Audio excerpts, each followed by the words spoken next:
Hello, everyone. My name is Paula Valencia, and I am the Business Development Consultant for Energy Affairs at Exora Technologies. I'd like first to thank the organizers for coming up with such a wonderful event despite our current situation. I'm here with you to share my knowledge in business development and the Philippine energy sector. While I serve as consultant for Exora, I'm also an energy analyst and specializes in transition to low carbon development. We're all here today as part of the Philippine Startup Week to showcase the different companies and opportunities that we have in the country and in the Southeast Asian region. While it is true that we are in the middle of a pandemic, we should also use this opportunity to discover silver linings and provide answers to our societal issues. After all, the best startups are always those who find solutions to everyday problems. Before this pandemic, our most pressing issue is climate change. It is still an issue now and still will be after the pandemic. Unlike the other challenges that we faced before COVID-19, global warming actually is one of the few issues that has a deadline. There will be a time when we will reach the point of no return. Next slide, please. We feel the effects of climate change, and it is something that we can no longer dismiss. There are fires in the Amazon, Australia, and the US West Coast. Typhoons have become more often and stronger. We know that, especially here in the Philippines. Some also experience heat waves or some experience harsh blizzards. These are only the extreme weather events that we always see in the news. But the ice cap also melts, and the sea levels also rise, and oceans are they are becoming more acidic, and the fishes go down deeper to cooler water temperatures. We also have slow onset events or those that we do not immediately feel that are far more destructive and with more irreversible effects. Next slide, please. In 2015, the Conference of Parties signed the Paris Agreement that targets to limit global warming to 2 degrees Celsius pre-industrial level. Next slide. After 3 years, in 2018, the Intergovernmental Panel for Climate Change, or IPCC, released the 1.5 report that says that if we want a livable future, we should limit global warming to 1.5 degrees instead of 2. There will be still damages, but we will be able to adapt to those damages. Next slide. We are now here in year 2020, and this year, the nations that ratified the Paris Agreement will have to submit their nationally determined contributions, or NDCs, so experts can calculate how much time do we still have left. The Philippines, just like the other developing nations, is at crossroads. We only contribute less than 1% of the total greenhouse gas emissions, and somehow we are being obligated to reduce our emissions that could affect our development. The energy sector is one of the biggest contributors to our greenhouse gas emissions. So let me give you a recap here in the Philippines. We are still developing as a nation. We are an archipelago with communities that still do not have access to 24/7 electricity or no power at all. And we have the highest power rate in Asia. And yet, our energy sector contributes the most to climate change than any other sector. So what do we do now? We need power to develop as a nation, but now we are being limited. That was just the problem before, and now we also have the pandemic to think about. Due to the lockdown in March, we had a sudden drop around 20 to 30% in our energy demand in Luzon. Our big power plants, mostly coal-fired plants, are inflexible because they always produce the amount of electricity that they are meant to produce. They are either on or off. And if the demand drops, then the same amount of coal will be burned to power the plant regardless. This revealed how inflexible our current baseload technologies are. So we take it as an opportunity while recovering from the pandemic and adjusting to the new normal, to increase competition in the power sector and to increase our renewable energy uptake. So how do we move from here towards a just energy transition? So next slide, please. We updated our tax laws a few years back, and it now includes excise tax on coal, which aims to lessen the country's dependence on fossil fuel. The Philippines is an archipelago, and we have high consumption of oil and gas, which we use mostly to power our islands with generator sets. In these areas, the 2017 figure shows that 6 out of 10 Filipinos do not have access to electricity, and only 22 out of 233 off-grid areas have access to 24/7 electricity. That's just almost 10% of the off-grid areas, and the other 70% have less than 8 hours of power per day. Just imagine living in a life like that. With the price of renewable energy going down, a transition is underway to provide small island grids access to clean, reliable, and affordable energy. Next slide, please. A few months back, the central bank and other financial regulators moved to get banks to fully integrate risks arising from climate change. This means that financial institutions are finally recognizing the economic impacts of climate change. The Sustainable Finance Framework recognizes that physical and transition risks arising from climate change could result in significant societal, economic, and financial risks affecting banks and their stakeholders. The framework also includes green finance for climate change adaptation and mitigation projects in its definition of sustainable finance. We also have green auctions, which through competition, efficiency, and transparency will accelerate the country's energy transition. Next slide, please. Even before the pandemic, our energy ministry already acknowledged the issue with our dependence on inflexible baseload technologies. After the lockdown, like I've said earlier, we saw a huge drop in our demand, and it further proved the risks of having an inflexible grid. And just last week, or just last month, Energy Secretary Alfonso Cusi declared a moratorium on new coal projects, which means that DOE will no longer issue permits to coal power plant projects. The country's biggest utility provider, Meralco, triggered the force majeure clause in their power service agreement due to the sudden drop of demand after the lockdown. These agreements actually do not have standardized force majeure clause, and now there's an opportunity for us to review these agreements and encourage risk sharing between BUs and power generators. Usually, they would just pass the risk to us consumers. So it's really good. It's a really good time now that they are reviewing these agreements. Next slide, please. This is how our energy sector currently looks like. And while we have good policies in place, the government needs our help to better implement their plans and make these a reality. You have opportunities in energy investment and regulation, generation, transmission, and distribution. And while these fields are usually managed by big names like Ayala, San Miguel, Meralco, or Aboitiz, if you start thinking outside of the box, then you can create an opportunity that these big companies missed. There are so many opportunities where we can help in both the country's development by providing electricity to the Filipino people, and as co-benefit, reduce our carbon emissions while working on more innovative ideas in the energy sector. Next slide, please. We have EPIRA, or the Electric Power Industry Act, or RA 9136, that privatized our power sector, allowing us to have an electricity spot market and retail market. The other Southeast Asian countries do not have that, so we need to use this as an opportunity. We also have the Renewable Energy Act, or RA 9513, that gives incentives to renewable energy projects, and the recently passed Energy Efficiency and Conservation Act or RA 11285 that will require us to be smarter with our energy use. There are countless of opportunities where startups like you can come in and make a difference in the energy sector, and you can help the country develop while also helping mitigate the effects of climate change.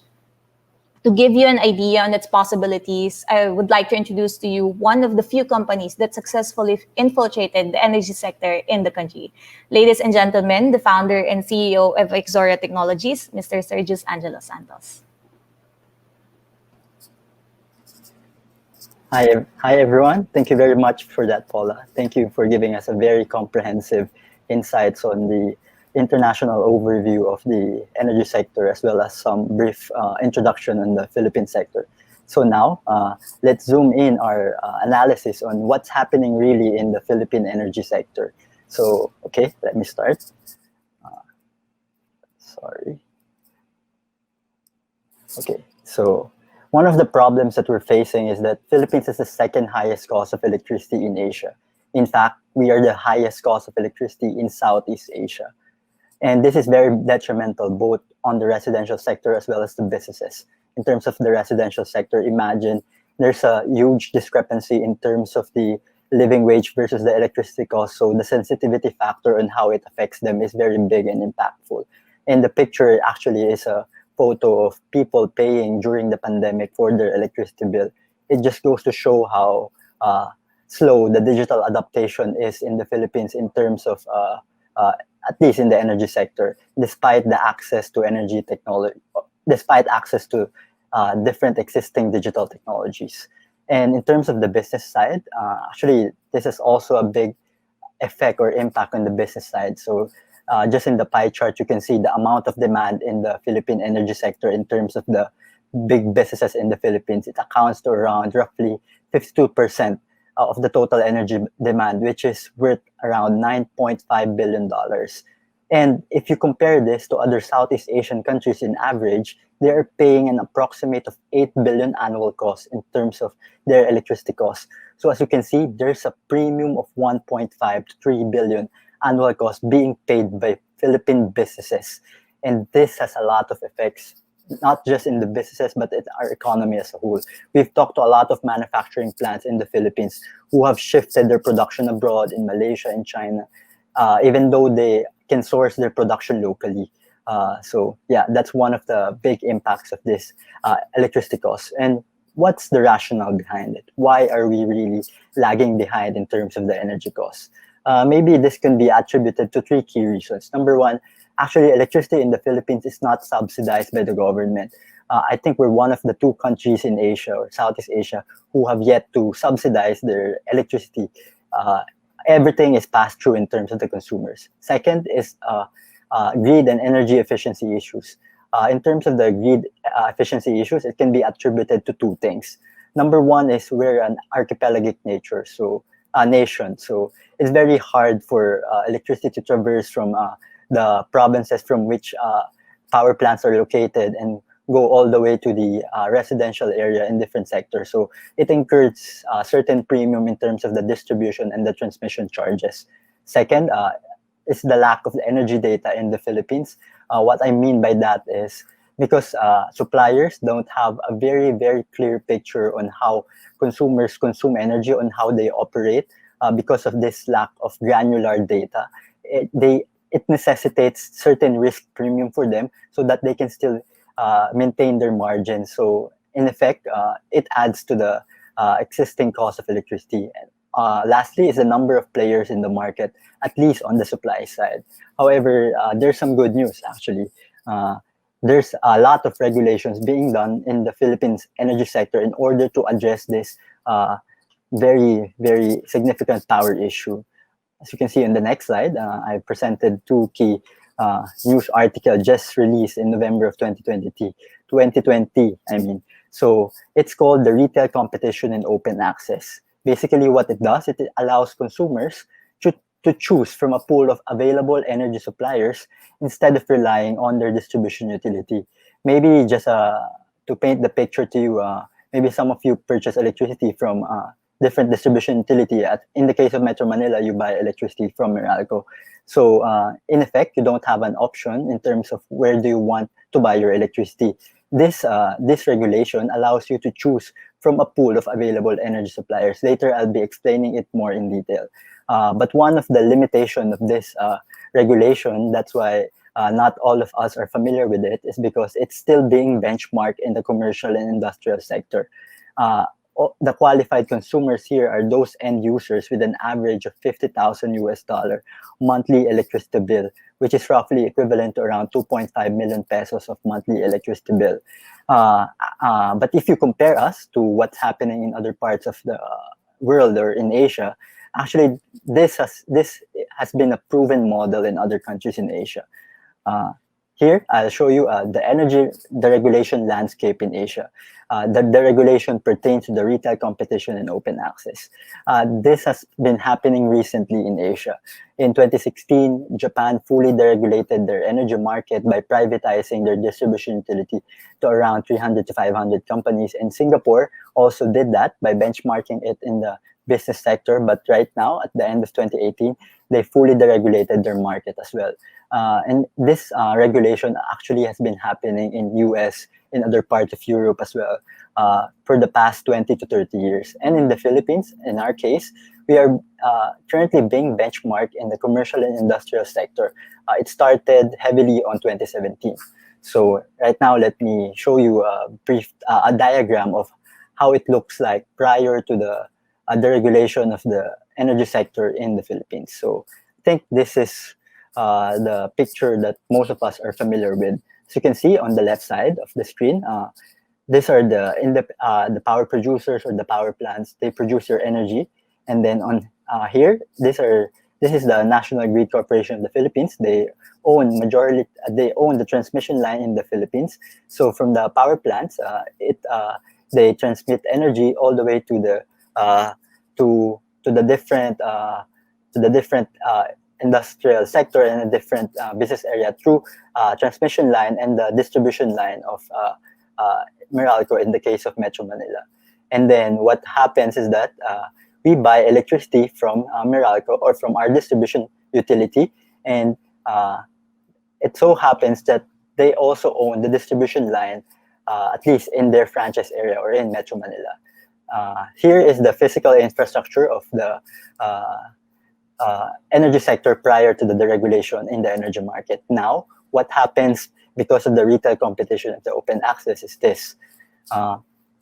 This is how it changed. Basically, the whole physical infrastructure remains the same, how energy is sourced and how it's distributed to the consumers. But there was an introduction of a new player called retail electricity supplier. So basically, the main difference is before, you buy electricity from your distribution utility. But what happens internally is that this distribution utility, the transaction is one is to many. So what happens is that they buy different power purchase agreement or long-term contracts in the different energy power plants or the independent power producers, and they pay for the transmission line and they charge you with the distribution line, and all those cumulative costs are being charged to you. So at a fixed rate to all consumers.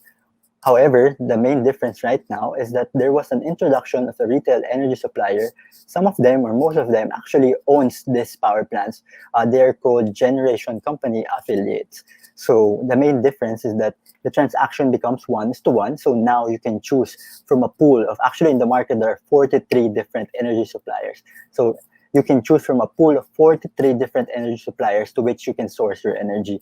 The main advantage of this market is that you can choose where to source your electricity, because location can be a key factor, or whether you wanted to get a greener energy because you wanted to develop that kind of branding in terms of your CSR initiatives.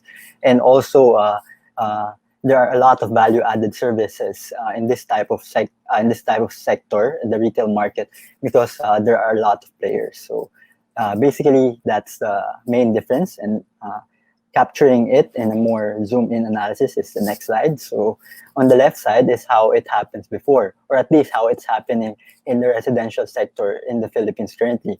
So you just get your bills from the distribution utility and you pay it. So the distribution utility is in charge of buying electricity or sourcing it from a different pool of energy suppliers, from which you waive the right to them to select your electricity suppliers. Right now in the market, with the introduction of the retail competition and open access on the right side, RES here pertains to the retail electricity suppliers or the energy suppliers. So you buy from them, and then they pay Meralco for the distribution charge or the distribution utility, and then they also pay the NGCP or the transmission line, and for the where your power is sourced. Some of them own the power plants from which you are sourcing your energy, or some of them buy. It's a hybrid combination. They buy from the spot market, while at the same time they get energy from their power plants. So that's the key difference. So how does this retail competition and open access actually started? What's the history?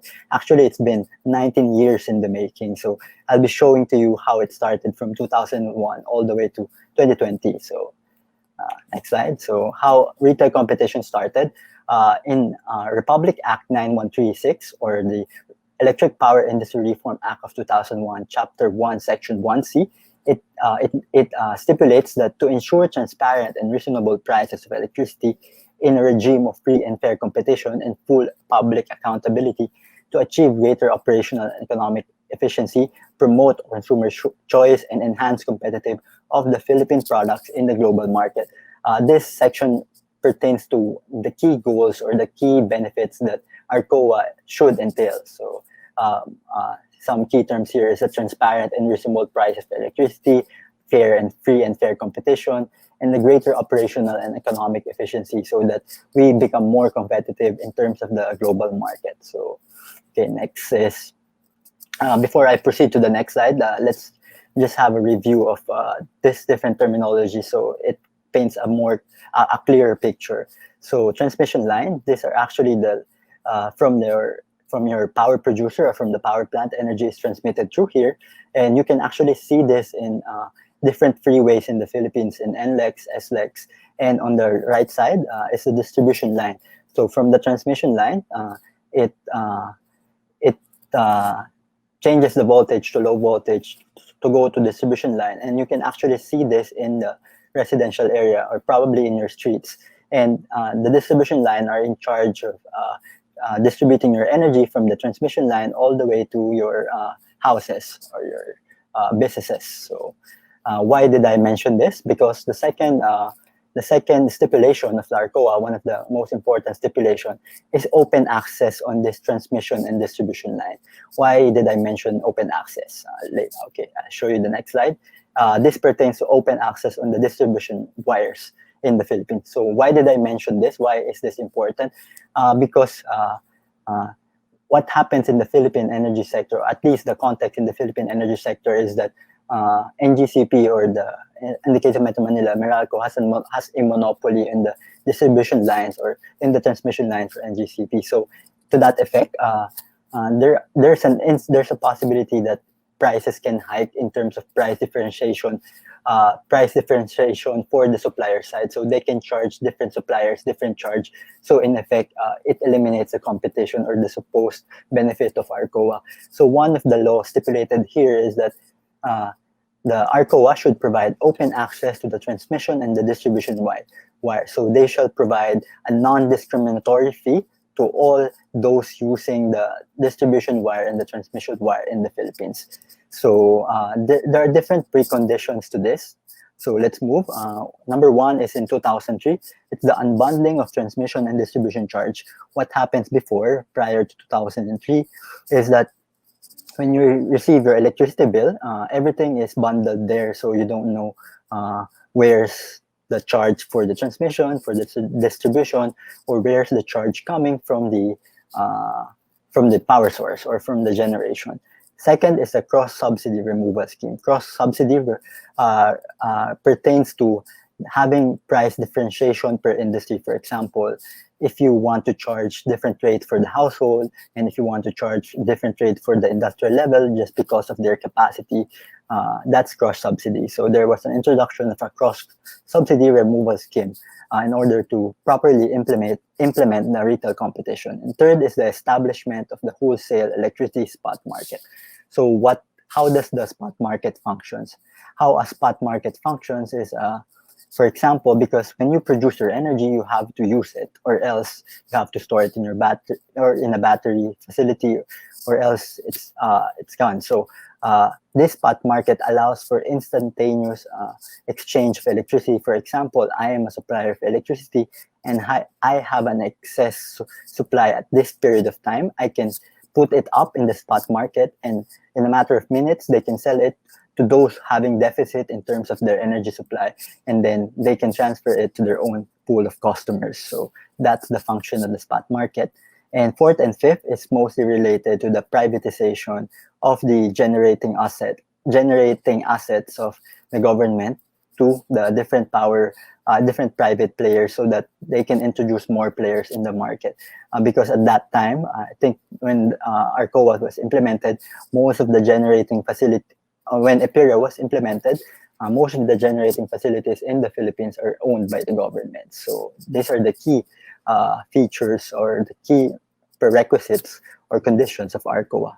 So now let's move to 2012 all the way to 2021. So Uh, when all that is taken into consideration, then ARCOA becomes feasible. So in 2013, they made an initial run for phase one. I'll be explaining more later what's phase one and phase two. In 2016, they started phase two. And then in 2021 onwards, they're moving to phase three of the implementation of the retail competition in open access. So what's phase one, two, and three? So phase one refers to electricity end users or consumers with at least 1 megawatt monthly average peak demand for the preceding 12 months. And phase two refers to electricity end users with at least 750 kilowatt average peak demand for the preceding 12 months. So what does it mean? 750 kilowatt monthly average peak demand actually means like, and approximately it's around 2.5 million pesos per month of electricity bill. So 1 megawatt is at a much higher cost, around 3.5, so and above. So that's how you put it in more layman's term. But the phase three is the Energy Regulatory Commission and the Department of Energy wants to trickle it down all the way to the household level. So now, as you as a consumer in the residential sector, you also have the power to choose your own energy supplier, which is being implemented in other counterparts in Asia and Southeast Asia. So, okay, let me give you a more clear picture on the phase three. So on the right side, you can see the proposed detailed timeline of the Energy Regulatory Commission on how it wants to trickle it all the way to the household. So right now, we're at 750 for phase two, but for phase three, by February of 2021, it will trickle all the way to 500 kilowatt and then 100 kilowatt. Phase four and phase three are more on the small to medium enterprises, different fast food chains, different restaurants, all the way to some condominiums, some hotels. And for the phase five, this is actually the residential sector, greater than or equal to 10 kilowatts. So it's very exciting, the movement towards the industry. So hopefully by 2023, it's fully implemented all the way to the household, and we have the power to choose. And next, I'll be showing to you the picture of the phase one and phase two, or what's currently happening in the energy sector as of the moment. So here, in the slide given is the number of contestable customers by business category. Contestable customers pertains to those having 750 kilowatt average peak demand and above, or 2.5 million pesos and above. So these are the semiconductor manufacturing companies you might see in Laguna and the Amcor, the Maxim, different semiconductor, the raw materials manufacturing, the steel manufacturing. Those are more in the north part, the Valenzuela area, as well as the metal manufacturing, and different big universities and big schools, particularly Ateneo, De La Salle, UP, and other big universities in the Philippines who have reached that threshold. And then some hotels also, and then government entities, some big government entities, and then food manufacturing. And then the biggest component are actually coming from the malls and the real estates in the Philippines. So the others are more the undefined sectors. Who these are the other sectors such as the ice storage facilities in the Philippines, cold chain facilities in the Philippines, and the others. So that's the picture of the current industries who are able to take advantage of the retail competition and open access. And in terms of by the numbers, here's how it looks. So there's a lot of numbers, but let's just focus on the total number of consumers in the market right now who are able to participate. There are around 2,092 consumers in the market who are able to participate. But this will rapidly increase with the phase three of the proposed plan of the government. And on the other hand, who are the suppliers? Who are we getting energy from? So actually, these are big names in the industry. So we have the Solar Philippines, the Ecozone, the Philinvest, the Ayala Group, the Aboitiz Group, the Meralco Group. They also, besides being a distribution utility, they also created their own retail electricity supply segment. So the San Miguel, the Mabuhay, the Vantage. So all in all, there are around 43 license given to these businesses. It started around, I think, less than 10, and then it became around 20 plus, and then 30 plus. So some of these licenses, at least I think least 10 of them was just given in the last year. So it's rapidly increasing in terms of the pool of the consumers and in terms of the pool of the consumers.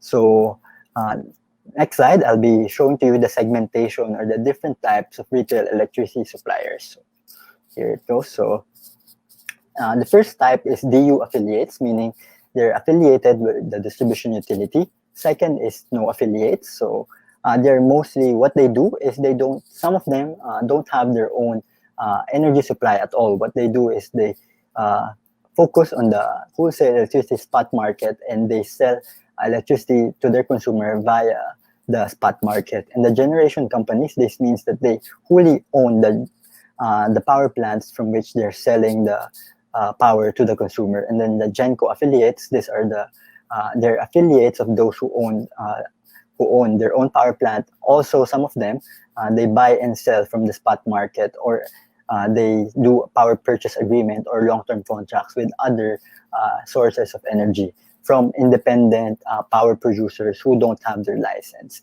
Independent power producers are particularly the solar farms, some international solar farms or local solar farms in the Philippines. So, okay, so in briefly, in summary, this is the ARCOA, or the Retail Competition and Open Access. Number one, it's very important to note that there is a non-discriminatory use of transmission and distribution utility facilities, so there's no need to worry whether there's price hike or whether you'll have power with your source of energy if you switch from a distribution utility to a retail market. Second is the establishment of this competitive retail electricity market that I showed a while ago. And what are the expected outcomes of this ARCOA? These are the expected benefits. Of course, number one is competitive rates. Number two is the entrance of new industry players. As you can see, it's actually happening. There are a lot of industry players granularly or gradually increasing year to year. And flexible contract terms, what I mean by that is because the transaction becomes more one-to-one, so the energy supplier can give you a more optimized or more flexible contract terms specific on how you use your energy. So this could mean a lower power cost for you. And the fourth, fifth, and sixth are mostly related to the betterment of the services and the increase in competition because of the entrance of new industry players. So these are the expected outcome. And in terms of the green energy policies in the Philippines, actually, this is related to the Retail Competition and Open Access. It actually says the same thing, but the main difference is you can only purchase from green energy providers, from green energy suppliers, because the Retail Competition and Open Access, it doesn't matter if you source your electricity from coal or from green energy. In this type of market, you can purchase electricity. You can only purchase electricity if they're coming from green supply. However, another key difference is that the threshold is at 100 kilowatt. As I mentioned, the threshold for the ARCOA is at 2.5 million pesos per month. In this setup, it's 250,000 per month. So it opens up a lot of opportunities for different small consumers to be able to participate in the retail market with the limitation that they can only purchase green energy. So this has been signed into law, pending some implementing rules and regulation. So probably in early next year, you'll see consumers participating in this kind of market setup. So yeah, that's it for the overall picture of the retail competition open access.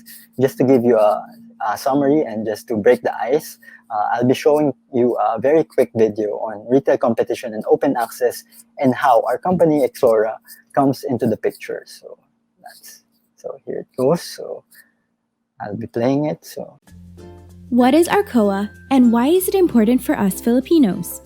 Enacted in 2016 with the goal of making the Philippine electricity market more competitive, the Retail Competition and Open Access, or ARCOA, allows consumers to choose their electricity suppliers versus settling with the prices dictated by their distribution utility. This creates competition that results savings on monthly electricity bills.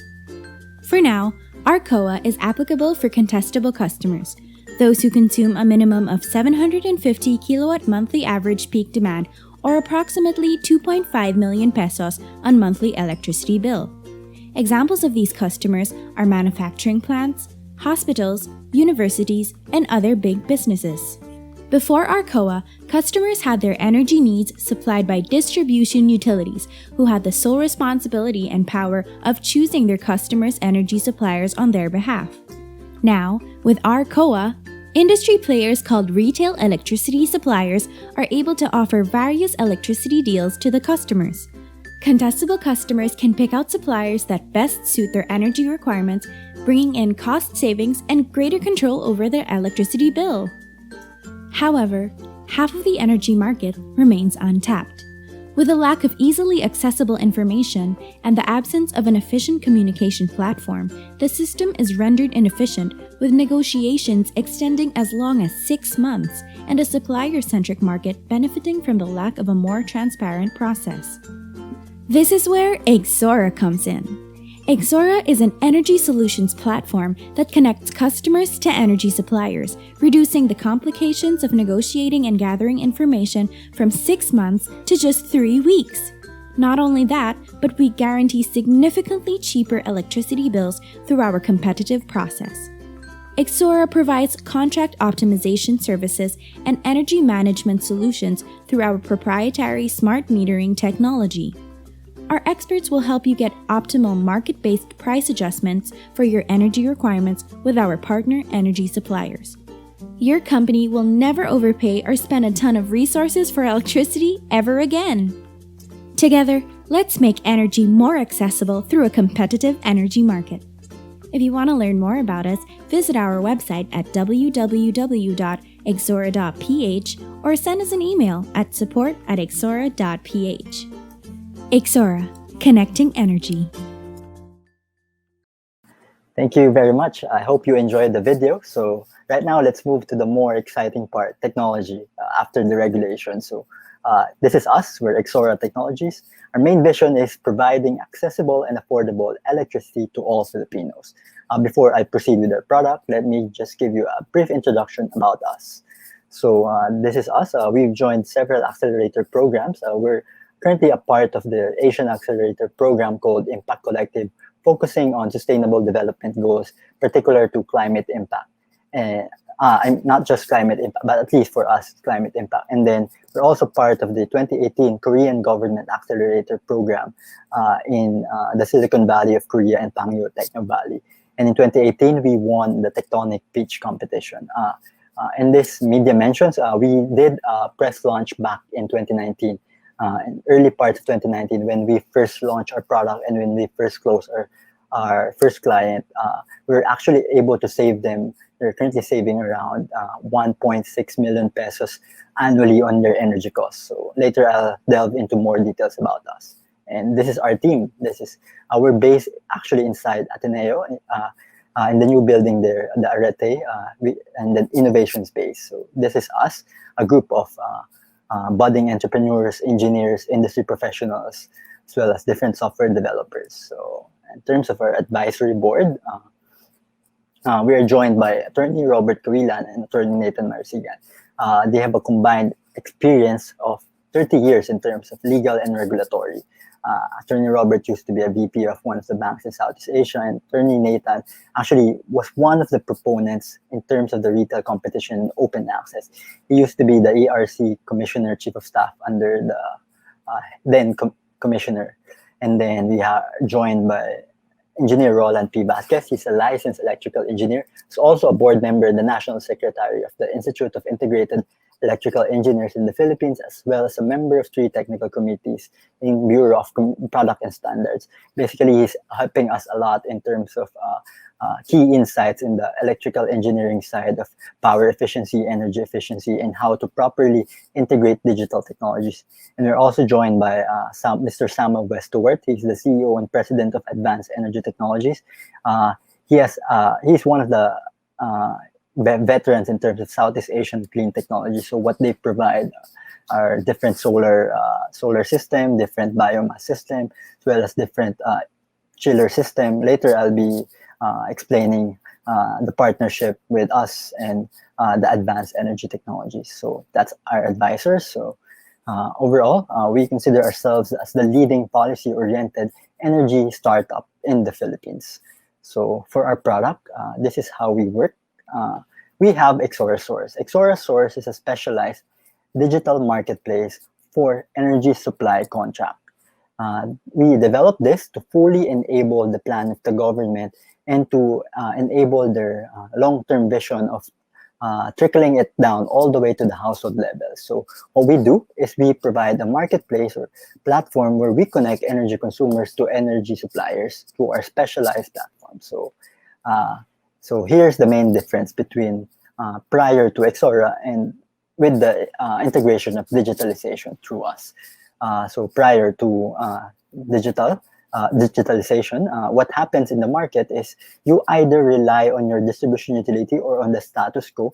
You don't change your source of electricity, or another difference is that you can, if you participate in the retail market, what you do is you have a back and forth engagement with electricity suppliers. Just to paint a picture how it happens, if you participate in the retail competition and open access, what happens is that this different 43 energy suppliers, they give you several offer sheets in PDF format, and they send it to you either via email or via mail, and then you have to compare it linearly on which is the best option for you. It's very hard for different companies who don't have their own legal team, who don't have their own energy team dedicated to just reviewing their contract, because it's hard to approximate which is the best fit for you, whether you actually save by getting this new supply. So there are a lot of jargons, both legal terms and energy terms. So there's a big gap in terms of those who don't have their own energy and legal team. With Exora, you just have to sit back. We'll process everything for you. We streamline the process from the usual 3 to 6 months to 2.5 weeks, and we'll get the fittest energy contract for you. So here's how our platform looks like, at least from the offers coming from the different suppliers. So yeah, oops, it was not animated. It's okay. So anyway, what are the key benefits of our platform? What are key benefits of our platform? Number one, you can save up to 25% from your energy costs. Second is it's 9 times faster in terms of the energy procurement process. And thirdly is the real-time competitive bidding process. So what we do is we allow energy suppliers to be able to know how their offer stands in comparison to others, because before they won't be able to compare their offers to other suppliers. So if that's the case, they're unable to adjust their pricing or calibrate their pricing, even though they can still adjust their pricing. And actually that centavo difference could mean a lot in terms of the business side. That could translate to hundreds of thousands of savings per month. So what we do is we develop this real-time competitive process wherein we integrated a star rating system which compares the different weights of the different offers coming from the supplier side, so that the consumer can just choose the best fit rate for them, as well as the best fit contract terms for them. So yeah, so this is us. Overall, we have made possible the first and the fastest digital energy procurement in the Philippines, from 3 to 6 months to 2.5 weeks. So our main vision actually is to enable this 2.5 weeks, we want to lower it to maybe a few days. Why? It's because in other parts of the world, at least in the UK, they are able to change their energy contracts in a matter of months. So the reason why we're pushing through with the faster procurement process is to enable this kind of flexible contract terms. Why? Because these different businesses, they have different demands of energy per month, or at least they have a seasonality, and they have a seasonality of demand. So it doesn't necessarily mean that I consume this amount of energy all throughout the year. So that kind of instability necessitates risk premiums to the supplier side, because they are unable to properly predict the demand on the consumer side. So in that effect, they charge you cost to take into consideration that risk premium. Yeah, but if you enable a shorter term contract, then you only pay for what you need and when you need it. So this will enable a more faster transaction process and possibly more savings coming from both the supplier and the consumer side. So we have our second product. It's called Exora Analytics. It's a real-time energy monitoring and contract management system. So this have two key benefits. Number one is to maintain savings and further save up to 10% on their energy costs. What do I mean by maintain savings? I did not mention before, but actually there are different types of energy stipulations in an energy contract. Maybe one of the easiest to explain contract stipulation is the time of use. If you purchase a time of use, it means that they charge you a different rate for a period of time and a different rate for a period of time. For example, in the peaking hours of 8 to 5, they charge you a higher rate because more people are using energy. In the non-peaking hours in the midnight or in the wee hours of the night, they charge you less. So in this way, if you want to be able to manage your expected cost and to maintain that savings, data is very important. Having that picture on how you consume your energy. Yeah, there are actually different types of energy contract still, but let's focus first on the time of use. Second key benefit is finding you the best hardware solution in optimizing your energy usage. Because we have your energy profile, because we developed this very granular energy profile, then we can go even further to recommending different hardware solutions or different systems such as solar installations, such as installing HVAC system that is more energy efficient in your facility and whatnot. Just to give you a picture, what you actually see in your electricity bill are aggregated monthly costs. So what we enable is a real-time energy monitoring, energy data acquisition of around 15 seconds intervals. So yeah. So next is a partnership with the government. Actually, we're very thankful with the government, especially with the Department of Science and Technology, for giving us an opportunity and giving us a grant to further our research and development. So we signed a memorandum of agreement with them last October of 2019, and hopefully it will end this year in order to integrate AI or at least machine learning on our energy analytics portfolio and to further improve our marketplace platform. Actually, through that partnership, we are able to develop this proprietary IoT device. It's patent pending, so we develop our own board. Just to give you a picture of how it works is that this hardware enables you to gather data coming from your different smart meter systems. So as you can see, what we develop is this black box here, and then this is the smart meter. So if you have different types of smart meter, it's okay, we're brand agnostic. We can also tap into different sensors, and then we gather all that data, encrypt, decrypt all the protocols, and then transmit it via cloud so that you can view your energy real time, and you can use this for your contract management system in terms of your energy supply contracts. And next, for our third vertical, it's called Exora Solutions. As I mentioned, because we have that granularity of energy data from you, then it's easier or it's more optimized, more optimal to be able to recommend what kind of system fit your energy behavior patterns. For example, if you consume energy if you consume mostly energy on the night, then maybe peak shaving system is good for you. So chiller system as well. We offer the latest energy efficient HVAC system. In power generation, we have a third-party partner who can install your own generation facility so that you can rely on it solely, or you can still rely on it while relying on the power coming from the grid. So it can be hybrid. So we are doing all this to be able to help the businesses comply with the recent law that was mentioned, I think, by Paula. It's called RA 11285, or the Energy Efficiency and Conservation Law. This was just enacted in 2019 and expected to be fully implemented by 2023. So I'll be explaining it briefly. As I mentioned, it was enacted in 2019. So what this entails is that you should have a proper, clear roadmap on how to improve your energy efficiency.